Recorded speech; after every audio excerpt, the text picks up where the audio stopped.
A few months ago, it was announced that Nintendo and the Pokemon Company were suing Palworld studio Pocket Pair for an undisclosed reason involving a patent. As of the recording of this video, Friday, November 8th, 2024, details of that lawsuit have come out. And I want to talk about this entire dumpster fire of a situation. When I started this YouTube channel, I really asked myself if I wanted to make any videos about Pokemon and Palworld. And I initially decided not to because I felt as though it would be kind of a headache to deal with. A lot of people have opinions about this, and honestly, I just didn't want to deal with the inevitable angry comments. But then the lawsuit happened and people's takes were flying all over the internet. This is a situation that people have a lot of feelings attached to, and I think when you're super emotionally invested in something, it becomes difficult to step back and see the situation for what it is. And don't get me wrong, I am down to agree to disagree to some extent, but there were a lot of takes being said that I just could not agree with. So I thought to myself, Amalia Solaris, it's time for you to talk about Palworld and Pokemon and this entire lawsuit thing, even if you'd rather be sleeping or playing endless hours of Dragon Age Veilguard. So we're doing that, let's just get this over with. It's an understatement to say that the Pokemon IP is in a really weird spot right now. There is still a very passionate fan base for it, but a lot of people would say that the mainline games in particular have fallen off. Even if everything else around the games has been passable to good, the mainline games have really dragged the IP's image down quite a bit. It's still selling like hotcakes, but opinions of Scarlet and Violet are very low by a good portion of players. The main issues cited by players are the graphics being underwhelming and the game's performance being a stuttering mess. I agree with both of these things, by the way. I think they could have been way prettier and the games perform like doo-doo. Personally though, I still liked them more than Legends Arceus, which is a super piping hot take. But we'll get into that in another video that I have planned, but that's a little spoiler, a little preview for the future. This lowered opinion of Pokemon has been kind of a gradual descent. It's hard to pinpoint exactly where it started, but I think I remember it really kind of kicking off with Sun and Moon and then super kicking off with Sword and Shield. Some people could probably argue that maybe it started with Gen 5, but I would say it kind of started with Sun and Moon.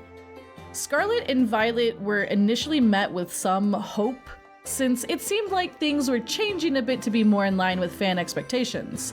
But then, the release of the games happened, and opinions sank to an all-time low. In contrast with this, we have Palworld, which had its first trailer, as far as I can tell, in June 2021. Palworld, I think, swooped in during a very advantageous time, and their dark, edgy take of the idea of collecting monsters really appealed to two major crowds. The former Pokemon enjoyers who felt like Pokemon could be so much more, and also the audience of people who enjoy that sort of dark, edgier humor, especially tied into something perceived as being made for kids. You know who you are. I think Palworld has satirical elements to it, and that made some people gravitate towards it more than games like Temtem or Cassette Beasts. That's my theory though. But it landing so soon after Scarlet and Violet disappointed so many people, I do think that was the icing on the cake. People were frustrated, and I think that's a perfectly reasonable thing to feel. Pokemon is the highest grossing media franchise in the entire world. It's even higher than titans such as Mickey Mouse and Friends and Star Wars, the MCU, literally everything. Palworld took the world by storm for several weeks, but obviously there were a lot of controversies about several things with the games, really in particular the design of the Pals. A lot of them are extremely similar to Pokemon designs, and this led to whispers of lawsuits incoming. It led to people saying that there was model ripping at one point, which did turn out to be untrue, by the way. There were accusations of AI being used on the game's PAL designs in particular, and there was just a lot of rumors and speculation. Pocket Pair does have a history of making games that borrow heavily from other really popular IPs, allegedly. I'll get into my opinion on that a bit later, but because of the comparisons and just genuinely troubling rumors, a lot of people were very suspicious about Palworld and did not want anything to do with it. That did not stop it from selling also like hotcakes. A lot of people were just mad and they wanted a piece of the Palworld pie because it appealed to them. But that being said, a lot of people were convinced that Pocket Pair would get sued and it was just going to be a matter of days. But then Nintendo went suspiciously quiet after saying they were investigating the matter. I think after a couple of months, we figured nothing would happen. And then something very much did happen. When the lawsuit was first announced, we did not know what Pocket Pair was being sued over. At first, people were convinced it was due to the design similarities, and to give people credit for this, I feel like the design thing is the most popular controversial aspect of Palworld, so I understand why many thought it would be that. I'll be showing some of the designs on screen if I haven't been already, and yeah, they're very eye-catchingly similar.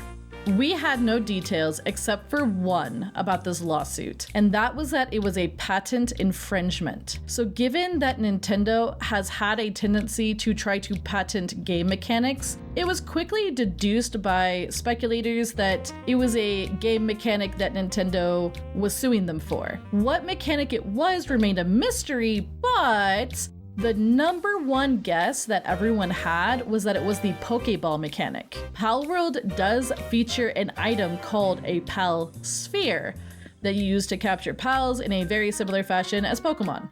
On November 8th, Pocket Pair released a statement detailing which patents in particular were allegedly infringed upon. Just a general reminder that I am not a lawyer, I am a dragon on the internet. I will try to summarize everything in the legal documents as simplistically as I can, but please understand that there is likely nuance that I have missed. The patents are pretty generic when you read what they cover. I will put these documents on the screen so you can look over them yourself as I summarize their contents. This is public information, by the way. You are able to look up these patents. Please note that some of this has been translated, and I'm not exactly sure by whom. I know some people have been posting Google Translate versions of this as well. There could be some discrepancies. Just be aware of that as we move forward. One patent is basically on the catching monster process, detailing things like having multiple of an item in one's inventory for catching purposes, aiming and throwing the item at a quote-unquote field character, which would be a pal or a Pokemon that is being fought or captured, and engaging in a battle with the field character after the player's combat character is released into the field character's location. So basically, this is like in Legends Arceus when you walk up to a Pokemon and you throw your Pokeball next to the Pokemon to engage in a fight. The second patent goes over aiming and throwing to capture a field character, as well as the field character being added to the player's party as a combat character upon capture. So basically, it's when you capture a wild Pokemon or pal, and then you are able to add that Pokemon to your party and use that Pokemon or pal. That is what the patent is going over, effectively. The third patent is basically about the idea of being able to take one of the combat characters, Pokemon or pals, that is in your party and ride them around in the video game. This also covers things like rideable aerial characters. Now here is where things get incredibly tricky. The patents I just listed were updated in February 2024 after Palworld's release. This makes the entire situation appear as though Nintendo is bullying Pocket Pair, which I'm not going to comment on that just yet. But things get even messier still because these patents were actually filed back in 2021, prior to Palworld's release. The 2024 versions that people keep citing are actually derivatives. I've heard people call them derivatives of older filings. I kind of like that word. It's like a modified version, an updated version of these 2021 patents that were filed. I have not seen the 2021 patents myself. I don't know what they entail.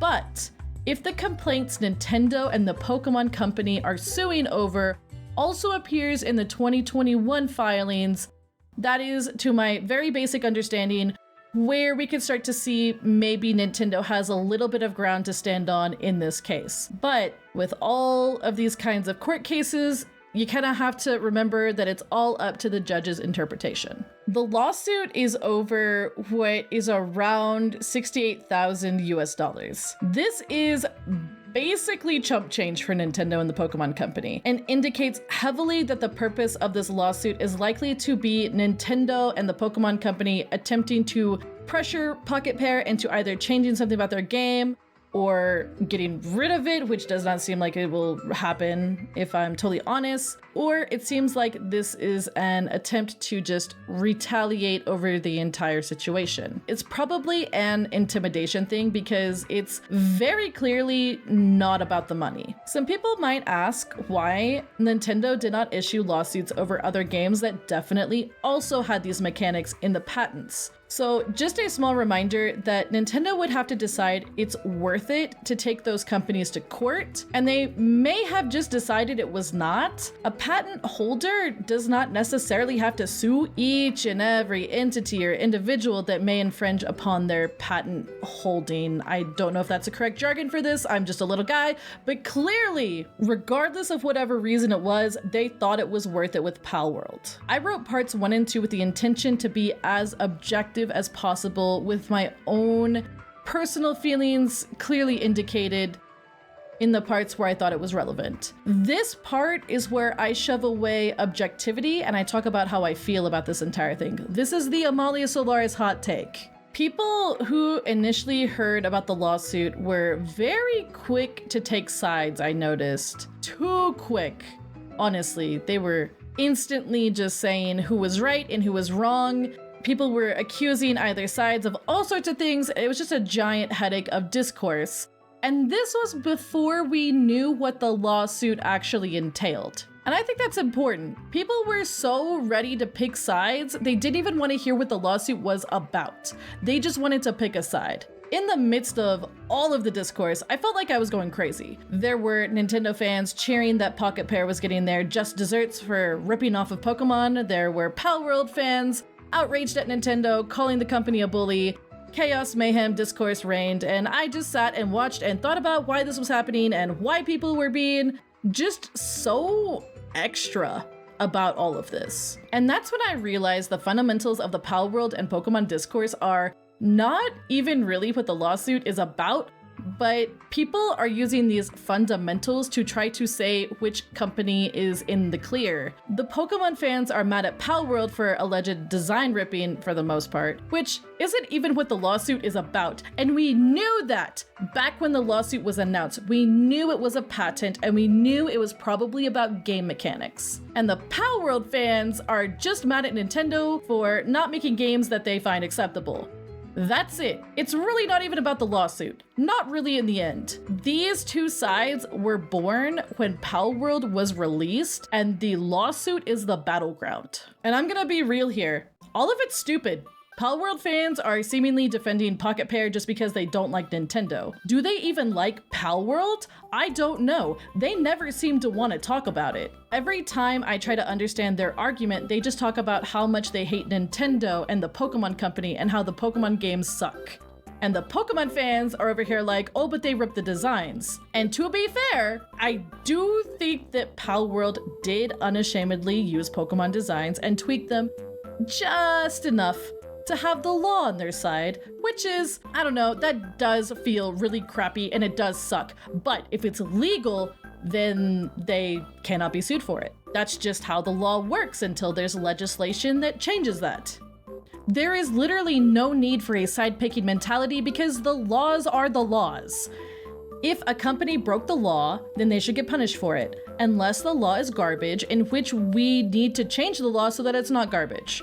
If a company did not break the law, then they should not be getting sued. And we should not be inventing scenarios just to sue people. I'm not even lawful good. Holy moly, this is the most lawful good I think I've ever sounded in my entire life. But I'm just saying how things work, or how they should work. And obviously, that's an ultra optimistic way to view things. That's how things should be, that's not necessarily how things are. If this situation was different, I'd be very tempted to point at Pocket Pair and tell them that this was deserved. But the way things are right now is that despite my love for Pokemon and how much I love Nintendo products as a consumer, what is going on here is not painting Nintendo in the best light. But absolutely, make no mistake about it, I despise Pocket Pair. I think they're a bad company. Sure, maybe they're legally fine because they adjusted their products just enough to get away with it legally. But I think it speaks volumes about their character and lack of innovation as a company when they can only imitate other successful IPs instead of actually dare to make something more original. And I get it, right? Every work is derivative in some way, shape, or form. We borrow ideas constantly, even if we're not aware of it. My VTuber concept is literally a green-haired divine dragon, but I took that idea and I made it my own, with my own spin on it. To the point even where longtime Fire Emblem fans did not realize I was a reference to Fire Emblem Divine Dragons for like months. And then I brought it up randomly one day and they were like, wait a second, wait. And it was kind of funny to see the light bulbs kind of turn on, I'll be honest. The point is though, nothing is original anymore feels like such a cop-out answer when there are constantly people taking old ideas and doing such different spins on those ideas that they feel new. I like this exercise personally. I tell it to my Twitch chat all the time. Take 3 artists and put each into separate rooms. Give them the same design prompt with enough detail that certain elements are all still there, but vague enough that they have to engage in their own creativity to fill in the gaps of what is not said in the prompt. You will not have 3 designs that are identical when they're all done designing whatever the prompt was. They may have recurring themes and elements, but they will not be identical, not to this degree. And that is a problem. Maybe it's legally fine, but it's still icky and I don't like it. But here's the thing. Even though I despise Pocket Pair and I think Palworld is just a low-ball effort to appeal to disgruntled Pokemon fans and edgelords around the world, I don't want Nintendo to win this lawsuit because it could set a very dangerous precedent for gaming. We've already seen game mechanics get patented before, and it leads to what is effectively legal gatekeeping of gameplay mechanics. And what happens if that starts to become more commonplace? What happens if even the most basic gameplay mechanic gets patented? The whole idea of gaming falls apart, and the industry would just be full of lawsuits. Well, more than it already is, at least. Bigger companies using their wealth as a leverage over smaller companies in order to specifically bully them should not be condoned ever. Let's be very clear on that. A big company having a monopoly on something is not great. That's why there's laws against stuff like that. But, and this is controversial to say, but I'm gonna say it, I don't think the reason that people want Palworld to win should specifically be to spite a bigger company, because that company did not deliver a product that you liked. And unfortunately, when I look at a lot of what people are saying in defense of Pocket Pair and Palworld, I feel like all I see is just a group of people that are angry at Nintendo and Pokemon Company because they don't like the direction Pokemon has gone. And I'm concerned about that, because there are actually various serious things at stake here with this lawsuit. If we start setting a precedent for these kinds of patents and letting bigger companies just dunk on smaller ones, then making games is going to turn into a minefield of just lawsuits and bully tactics from who can afford to patent things the fastest, and it's gonna be miserable. We're gonna have actual monopolies if that happens, and that's not good. And no, Nintendo fans, I'm sorry, but unless there's concrete evidence that can be taken to court, Pocket Pair probably cannot be sued for the designs looking the same. There is a detective that I sometimes watch that talks about his experiences with taking criminals to court. And he has a really good saying, and that saying is, it's not about what you know, it's about what you can prove. Because that's all that matters in a court of law.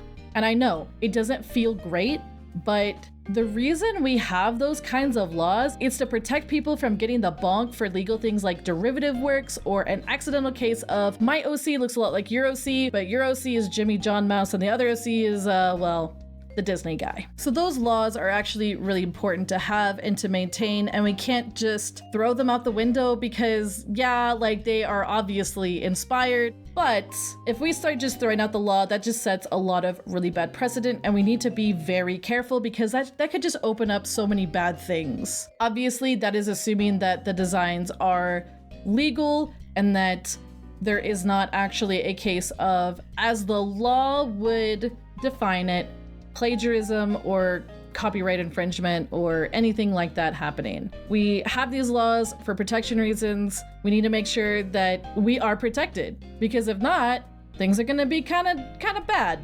Things are gonna be kind of bad. Okay, that was a lot, and I'm gonna be real, I wrote this script and recorded it while I was half awake, so I hope that some amount of this made sense. To summarize, these are my thoughts. I'm not really on anybody's side except the side that ensures that gaming mechanic patents don't happen and upholds legal protections to prevent things like monopolies or people getting sued over derivative works.